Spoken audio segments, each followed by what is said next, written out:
Assalamualaikum warahmatullahi wabarakatuh. Kembali lagi dengan saya, Fena Amelia Putri dari kelas 11 OTKP 1 akan menganalisis materi tentang surat An-Nisa ayat 59, surat Al-Maidah ayat 48, dan juga surat At-Taubah ayat 105. Pertama-tama, saya akan membahas tentang Asbabu Al-Nuzul, surat An-Nisa ayat 59. Kedua, saya akan membahas tentang isi kandungan 3 surat. Pertama, surat An-Nisa ayat 59. Kedua, surat Al-Maidah ayat 48. Ketiga, surat At-Taubah ayat 105. Yang ketiga, saya akan membahas tentang perilaku yang perlu dilestarikan dalam surat An-Nisa ayat 59, surat Al-Maidah ayat 48, dan juga surat At-Taubah ayat 105. Baik, kita mulai. Bismillahirrahmanirrahim.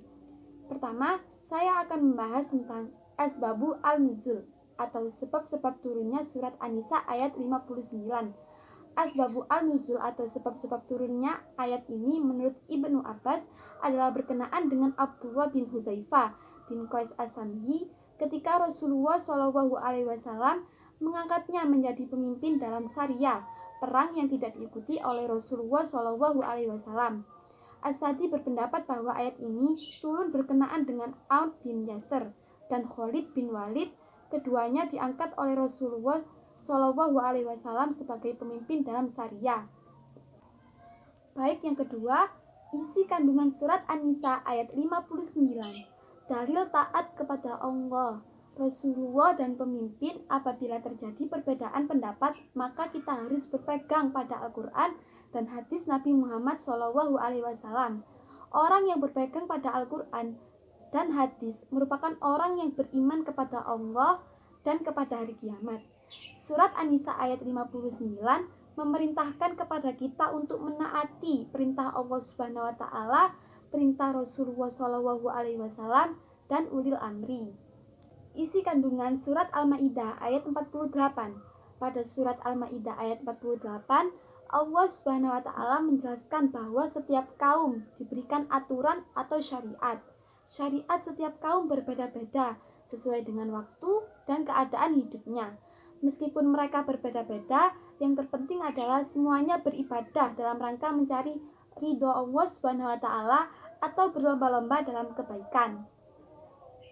Isi kandungan surat At-Taubah ayat 105. Surat At-Taubah ayat 105 menjelaskan bahwa Allah Subhanahu wa taala memerintahkan kepada kita untuk semangat dalam melakukan amal soleh sebanyak-banyaknya. Allah Subhanahu wa taala akan melihat dan menilai amal-amal tersebut. Pada akhirnya, seluruh manusia akan dikembalikan kepada Allah Subhanahu wa taala dengan membawa amal perbuatannya masing-masing. Mereka yang berbuat baik akan diberi pahala atas perbuatannya. Mereka yang berbuat jahat akan diberi siksaan atas perbuatan yang telah mereka lakukan di dunia.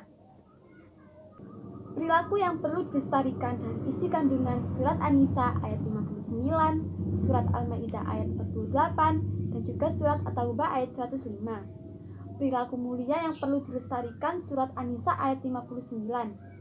1.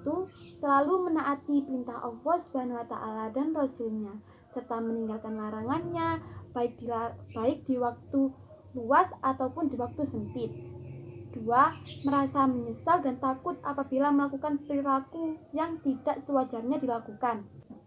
3. Menaati dan menjunjung tinggi aturan-aturan yang telah disepakati, baik di rumah, di sekolah, maupun di lingkungan masyarakat. 4. Menaati pemimpin selagi perintahnya sesuai dengan tuntunan dan syariat agama. 5. Menolak dengan cara yang baik apabila pemimpin mengajak kepada kemaksiatan atau hal yang tidak benar. Perilaku mulia kompetisi dalam kebaikan surat Al-Maidah ayat 48. 1. Meyakini bahwa hidup itu perjuangan dan di dalam perjuangan ada kompetisi. 2. Berkolaborasi dalam melakukan kompetisi agar pekerjaan menjadi ringan dan mudah dan hasilnya maksimal. 3. Dalam berkolaborasi semuanya diniatkan ibadah semata-mata mencari ridho Allah Subhanahu wa taala. 4. Selalu melihat sesuatu dari sisi positif, tidak memperbesar masalah, perbedaan, tetapi mencari titik persamaan. Perilaku mulia etos kerja yang perlu dilestarikan. Surat At-Taubah ayat 105. 1. Meyakini bahwa dengan kerja keras pasti ia akan mendapatkan sesuatu yang diinginkan. Manjadda wajada. Siapa yang bersungguh-sungguh pasti berhasil.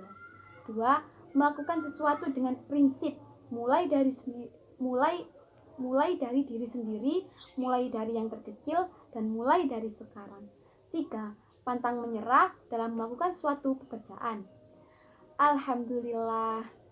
Jazakumullahu khairan katsira. Wassalamualaikum warahmatullahi wabarakatuh.